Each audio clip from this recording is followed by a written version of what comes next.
Olá, meus queridos amigos, tudo bem com vocês? Estamos de volta com o nosso estudo do Evangelho no Lar, que acontece toda quinta-feira, às 19h30. Esse é um momento que nós temos para aprender mais um pouquinho e refletir acerca das orientações e os ensinamentos do Evangelho segundo o Espiritismo. E o tema de hoje é o tema do capítulo 11, intitulado Amai o próximo como a ti mesmo, item 5 a 7. E o item que nós vamos estudar é com o tema Dai a César o que é de César. E nós vamos juntos mergulhar nesse momento de aprendizagem, aprimoramento e reflexão, junto com o nosso irmão Maciel, que também é trabalhador da nossa casa. Seja bem-vindo, Maciel.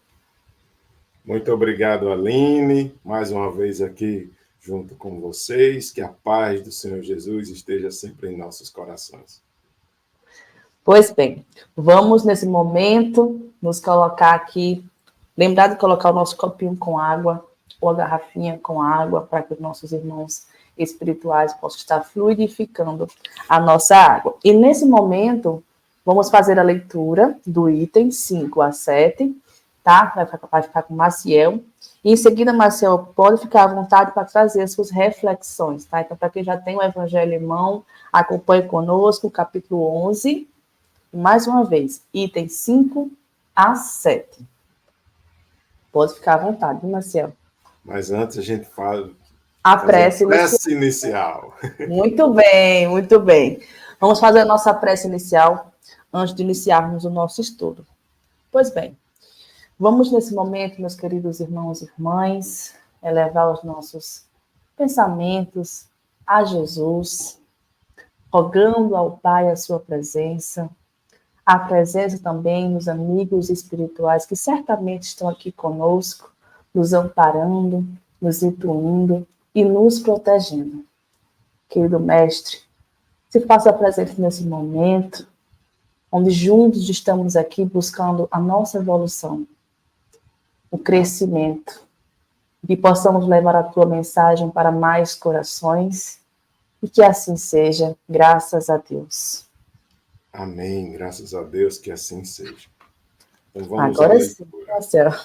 Agora vamos à leitura, né?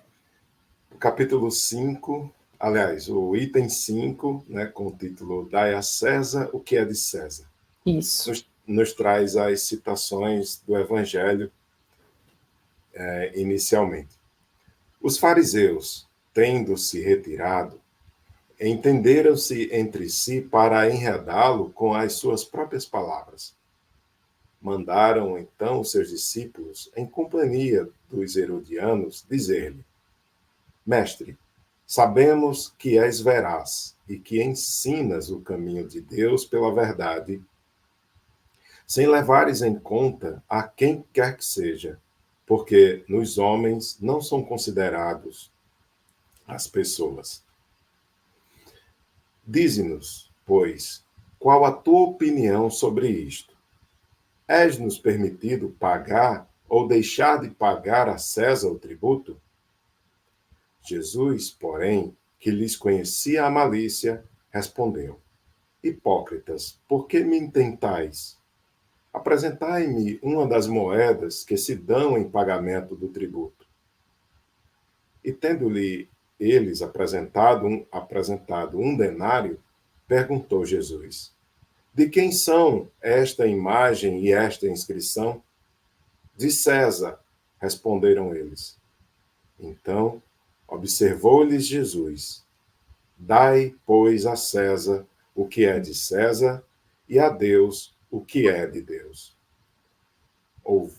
Ouvindo-o falar dessa maneira, admiraram-se eles da sua resposta e, deixando-o, se retiraram. Isso está em Mateus, capítulo 22, versículo de 15 a 22. E também no Evangelho de São Marcos, capítulo 12, versículo de 13 a 17. Vamos, então, aos comentários de Kardec. A questão proposta a Jesus era movida pela circunstância de que os judeus, abominando o tributo que os romanos lhes impunham, haviam feito do pagamento desse tributo uma questão religiosa. Numeroso partido se fundara contra o imposto. O pagamento deste constituía, pois, entre eles, uma irritante questão de atualidade, sem o que nenhum senso teria a pergunta feita a Jesus: És-nos lícito pagar ou deixar de pagar a César o tributo? Havia nessa pergunta uma armadilha.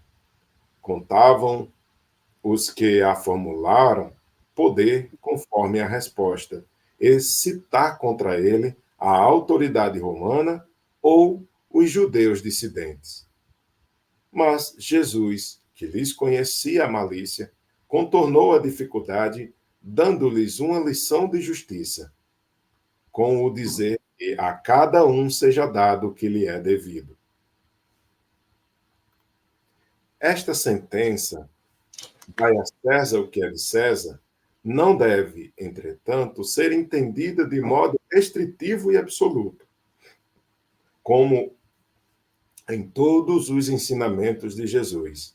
Há nela um princípio geral, resumido sob forma prática e usual, de deduzir de uma circunstância particular.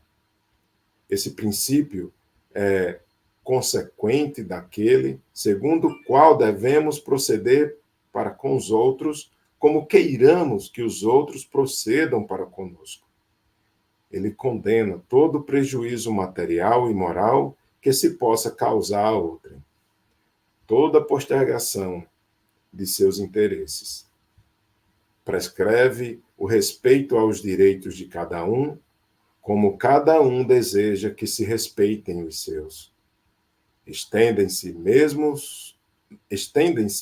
aos deveres contraídos para com a família, a sociedade, a autoridade, tanto quanto para com os indivíduos em geral. Muito bem, então temos aqui, né, a famosa frase, né, dai a César o que é de César. E Kardec nos traz uma compreensão, né, mais abrangente, além do entendimento literal de dar a César o que é de César e a Deus o que é de Deus. Ter essa separação, né, do que é material, do que é espiritual, né, em que ele passa, né, no final, dizendo que devemos ter essa conciliação, né, com as autoridades, mas também, da mesma forma, lidar com, dar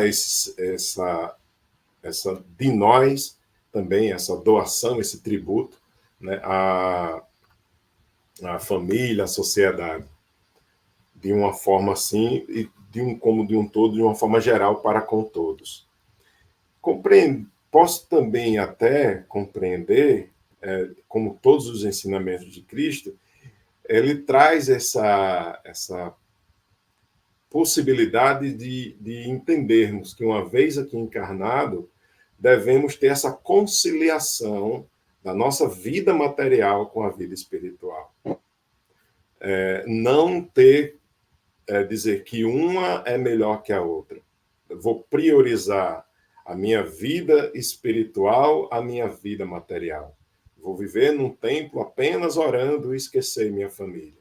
Vou viver apenas numa montanha, sendo um monge budista, sem estar nem aí para os meus parentes, nem para os meus amigos, para não ter boleto para pagar.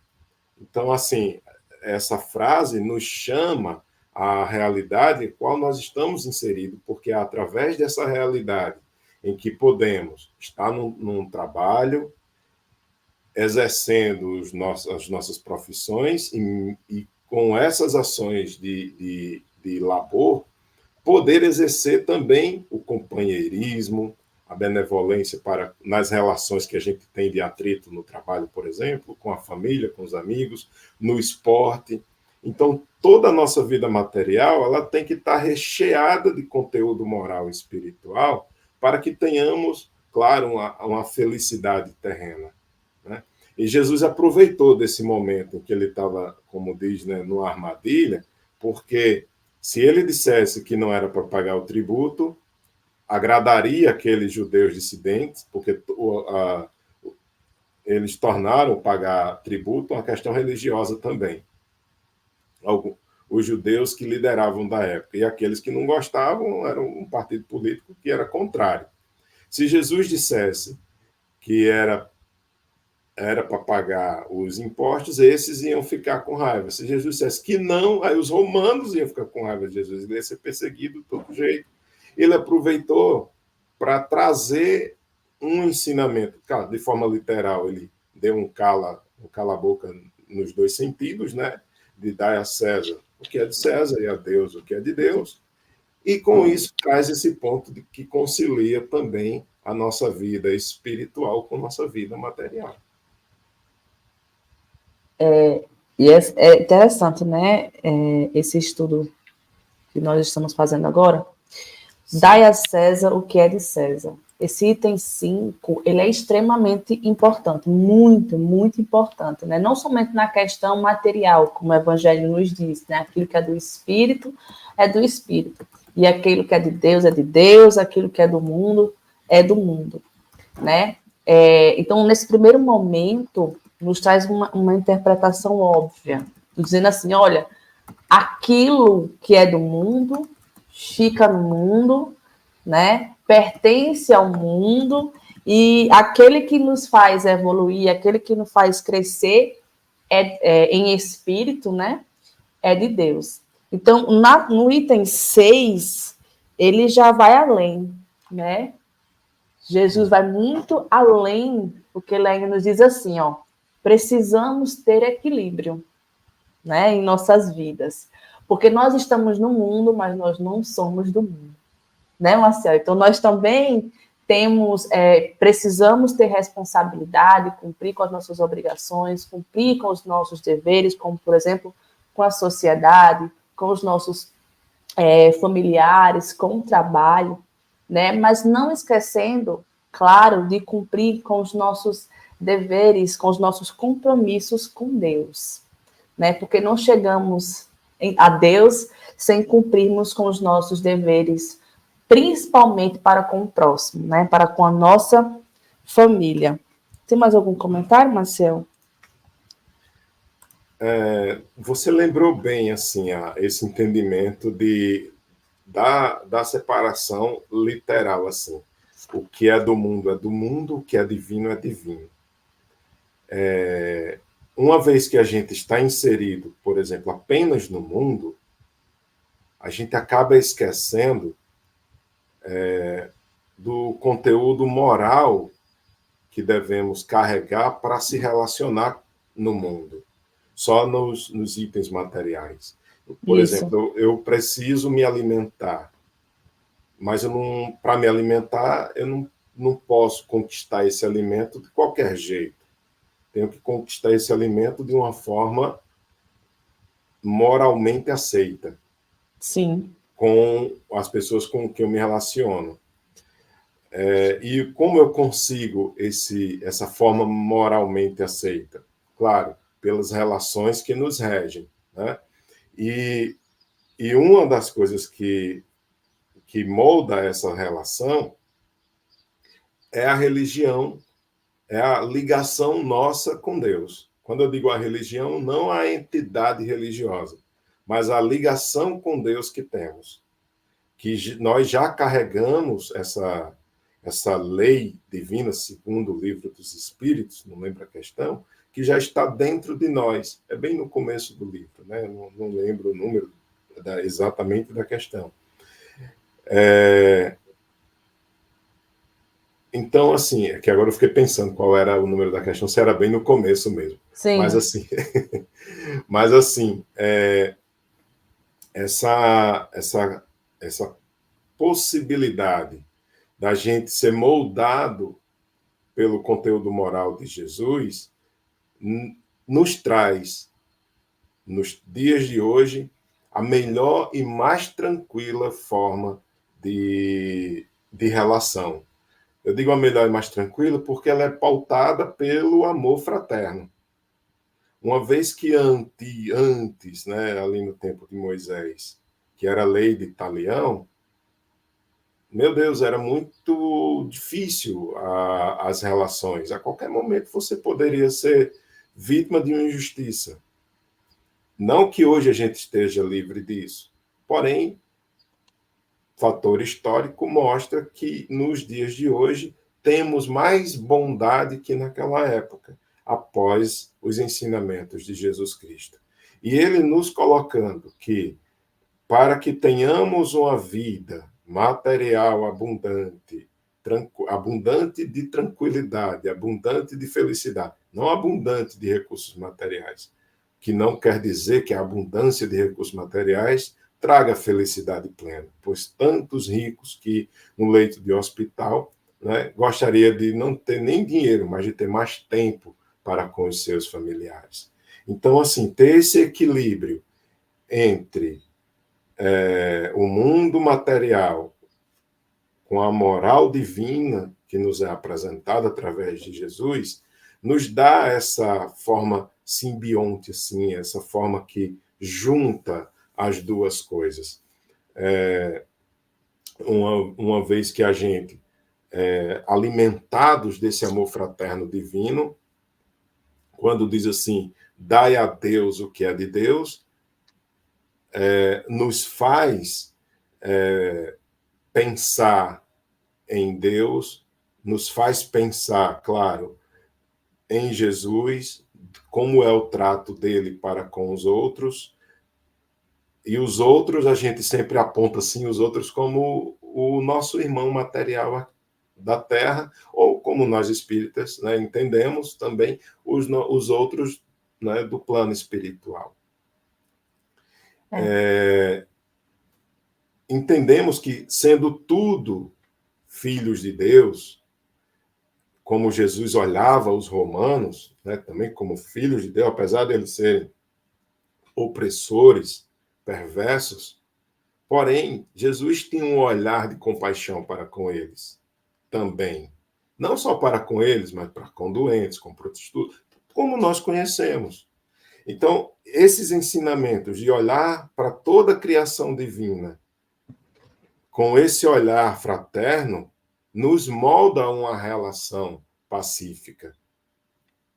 E temos hoje em dia essa relação muito proeminente ao amor, à fraternidade.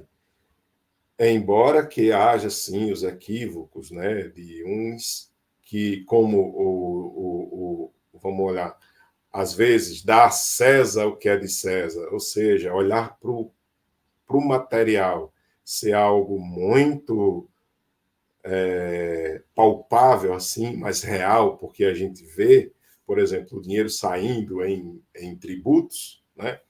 Que a ideia de tributos é que seja voluntário, mas se você não pagar, você é punido. Então, ele é imposto. É mais entendido assim, né? Do ponto de vista político, uma imposição ao pagamento. Entendendo que esse pagamento seja ele como uma vaquinha que vai ser arrecadada para voltar em forma de benefício coletivo, façamos a nossa parte em cumprir a regra. Porém, olhando para a divindade, para o lado espiritual da bondade fraterna, queiramos nós nos alimentar dela também. E para, com ela alimentado, nos tornar humanos, espíritos, fortalecidos no amor divino da fraternidade. E essa forma de viver, esse hábito de ser, que nos constrói, que nos reconstrói, que nos regenera, possamos agir na matéria, com os outros, com os amigos, com o trabalho, enfim, como eu já disse, de uma forma mais elevada, mais tranquila, mais amigável, mais com um ambiente muito melhor. E concluindo o nosso estudo, meus irmãos, nós devemos sair daqui compreendendo exatamente esse preceito que foi trazido por Jesus, né? Dai a César o que é de César, dai a Deus o que é de Deus. que nós devemos não só respeitar as leis humanas, mas também devemos observar, né, os preceitos divinos de amor e caridade, que é justamente através dessas duas palavras, que amor e caridade é uma só, né? Quando você vivencia a caridade, você está vivenciando o amor real. Então, o amor e caridade, isso faz com que nós nos elevemos moralmente, né, e espiritualmente. Pois bem, para finalizar o nosso estudo, nós vamos fazer a nossa prece final com o nosso irmão Maciel. Fique à vontade. Muito bem. Então, queiramos todos nós, você que está vendo esse vídeo em casa, no seu sofá, na sala ou na cozinha, enquanto faz os afazeres domésticos, ou no pátio da casa, queira parar um instante, acalmar os pensamentos, sentir o momento, elevar o pensamento a Jesus. Deus Pai, de puro amor e bondade, dai-nos a compreensão e o entendimento, para que possamos agir de forma adequada, de forma fraterna, de forma amável. Muito obrigado, Senhor, pela oportunidade que temos de ser apresentado a estas verdades que nos faz evoluir. A moral de Jesus, aos ensinamentos práticos do bom viver. Com o coração repleto de gratidão, te pedimos, Senhor, que nos lares que agora sintonizam esse vídeo, possa, através dos trabalhadores espirituais ligados à luz divina do amor, preencher o ambiente de paz, de harmonia e de bem-estar. Que as palavras hoje ditas no Evangelho possam serem compreendidas, guardadas nos corações, a fim de se tornarem úteis na nossa atual existência. Certo, Senhor, desse pedido ser atendido. Encerramos o Evangelho no lar deste dia. Que assim seja. Que assim seja. Graças a Deus. Para você que nos acompanha, muito obrigada pela sua participação e estar aqui nos assistindo. Que Jesus nos abençoe sempre. E que amanhã, toda sexta-feira, nós temos o estudo do livro Fonte Viva com o nosso irmão Paulo Augusto. Então, encontramos você também aqui no canal do Núcleo Espírita Paternidade Cristã. Um beijo no coração de cada um de vocês. Mais uma vez, muito obrigada e até mais. Tchau, tchau.